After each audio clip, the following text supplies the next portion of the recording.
Roger, là, vous êtes là au départ de la manifestation du 1er mai à Lyon. En quoi est-il important que les questions de la Palestine soient représentées au sein de cette manifestation syndicale? Parce qu'il nous semble que ce qui se passe là-bas en Palestine a une influence considérable sur l'ensemble de ce qui se passe dans le monde. D'abord parce qu'il s'agit d'un génocide maintenant qui ne fait aucun doute, un génocide qui se passe devant les écrans, où tout le monde peut le voir, et par contre la communauté internationale ne réagit quasiment pas.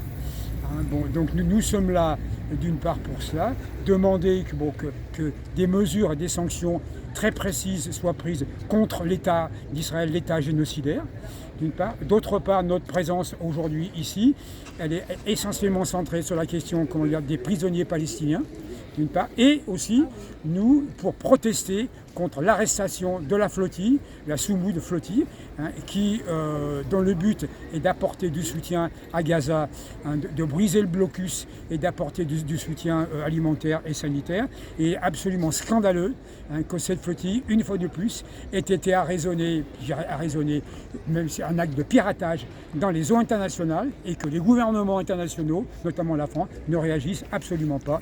Donc aujourd'hui, le thème principal pour nous, c'est liberté pour les prisonniers palestiniens, halte au génocide et surtout arrêt de cet État voyou qui ne respecte aucune convention, aucune règle internationale. Comment est-ce que la paix trouve sa place justement dans votre action, dans votre combat? La recherche de la paix, qui est quand même un peu fondamentale au Moyen-Orient.